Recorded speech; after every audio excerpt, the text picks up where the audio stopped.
അങ്ങനെ ഇനി റേഷനും നികുതി നൽകേണ്ട ഗതികേടിലാണ് നാം. പല ഘട്ടങ്ങളിലും ഇത്തരത്തിലുള്ള അധിക നികുതികൾ ജനങ്ങൾക്ക് മേൽ സർക്കാരുകൾ അടിച്ചേൽപ്പിക്കുന്നുണ്ട്. ഏറ്റവും ഒടുവിൽ വലിയ തോതിൽ ചർച്ചയായത് പ്രളയ സെസ് ആയിരുന്നു. പ്രളയത്തിന്റെ എല്ലാ ദുരിതഭാരങ്ങളും അലട്ടിയ ഒരു ജനതയ്ക്ക് മേലായിരുന്നു സർക്കാരിന്റെ അധിക സെസ് പിരിവ്.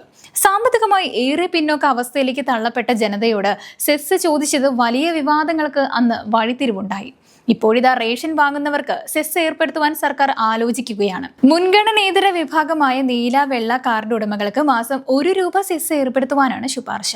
റേഷൻ വ്യാപാരി ക്ഷേമനിധിയിലേക്ക് പണം കണ്ടെത്താനാണ് സെസ് ഏർപ്പെടുത്തുവാൻ ആലോചിക്കുന്നതെന്നാണ് സർക്കാർ പറയുന്നത്. റേഷൻ വ്യാപാരി ക്ഷേമനിധിയിലേക്ക് ഇപ്പോൾ ₹1,90,00,000 കുടിശ്ശികയുണ്ട്. ഇതുകൂടാതെ ഈ വർഷത്തേക്കുള്ള പണം കൂടി കണ്ടെത്താനാണ് സെസ് ഏർപ്പെടുത്തുവാൻ ശുപാർശ ചെയ്യുന്നത്. അതേസമയം ശുപാർശയിൽ അന്തിമ തീരുമാനം എടുത്തിട്ടില്ലെന്ന് ഭക്ഷ്യവകുപ്പ് അറിയിക്കുകയും ചെയ്തിട്ടുണ്ട്. എന്നാൽ കൊല്ലത്ത് നടന്ന CPM സംസ്ഥാന സമ്മേളനത്തിൽ അവതരിപ്പിച്ച നയരേഖയിൽ എല്ലാ സൗജന്യങ്ങളും സമ്പന്ന വിഭാഗങ്ങൾക്ക് ഉൾപ്പെടെ നൽകേണ്ടതുണ്ടോ എന്ന് പരിശോധിക്കണമെന്ന് പറഞ്ഞിരുന്നു. വിഭവ സമാഹരണത്തിന് സെസ് ഉൾപ്പെടെയുള്ള സാധ്യതകൾ മുന്നോട്ട് വെച്ച രേഖ ഇടതുമുന്നണിയിൽ ചർച്ച ചെയ്യുമെന്ന് സംസ്ഥാന സെക്രട്ടറി MV ഗോവിന്ദനും വ്യക്തമാക്കിയിരുന്നു. മുഖ്യമന്ത്രി പിണറായി വിജയനും സെസ് ഉണ്ടാക്കുന്നതിനുള്ള സാധ്യതകളെ തള്ളിക്കളയുന്നില്ല. ജനങ്ങളെ പരമാവധി പിഴിഞ്ഞ് ഖജനാവിലേക്ക് എത്തിക്കുന്ന തുഗ്ലക് മോഡൽ പരിഷ്കാരമാണ് ഇതെന്ന് ഏറെക്കുറെ ഉറപ്പാണ്. വരുമാനത്തിന്റെ അടിസ്ഥാനത്തിൽ ജനങ്ങളെ തട്ടുകളാക്കി പണം കൈക്കലാക്കുന്ന തന്ത്രം രാജഭരണകാലത്ത് ഉണ്ടായിരുന്നു.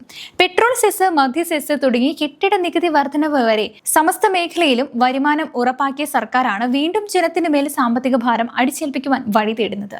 കിഫ്ബി റോഡുകളിലെ ടോളും ഉടനെത്തും. ഏറെ കാലമായി വർധനവ് വരുത്താത്ത മേഖലകളിൽ ഫീസോ നികുതിയോ വർദ്ധിപ്പിക്കണം എന്നാണ് CPMന്റെ നയരേഖയിലെ പ്രധാന ശുപാർശ.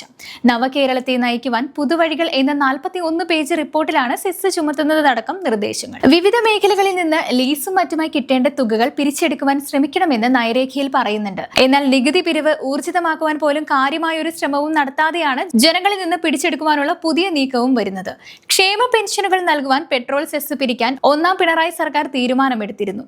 അതിന്റെ അടിസ്ഥാനത്തിൽ പെട്രോൾ സെസ് പിരിക്കുന്നുണ്ടെങ്കിലും ക്ഷേമ പെൻഷൻ വിതരണം കാര്യമായി നടക്കുന്നില്ല. മാസങ്ങളുടെ കുടിശ്ശിക ഇപ്പോഴുമുണ്ട്. മോട്ടോർ വാഹന സെസ് പിരിച്ചെടുക്കുന്നതിന് പുറമെയാണ് കിഫ്ബി പണിയുന്ന റോഡുകളിൽ വാഹനം ഓടിക്കുവാൻ ടോൾ പിരിക്കുവാനുള്ള നീക്കവും വരുന്നത്. 50 കോടിക്ക് മുകളിൽ മുതൽ മുടക്കുള്ള റോഡുകളിൽ ടോൾ ഈടാക്കുവാനുള്ള നീക്കം പാർട്ടിയും മുന്നണിയും അംഗീകരിച്ചു കഴിഞ്ഞതാണ്. വായ്പ എടുത്ത തുക കൊണ്ട് കിഫ്ബി നടത്തുന്ന പദ്ധതികൾ ഇങ്ങനെയല്ലാതെ മുന്നോട്ട് പോകില്ലെന്നാണ് ന്യായം. ഇന്ധന സെസ്, മോട്ടോർ വാഹന നികുതിയുടെ പകുതി തുക എന്നിവയാണ് ഇപ്പോൾ കിഫ്ബി വായ്പാ തിരിച്ചടവിന് ഉപയോഗിക്കുന്നത്. അതിനെല്ലാം പുറമെയാണ് പുതിയ പിരിവിന് സർക്കാർ തുനിഞ്ഞിറങ്ങുന്നത്.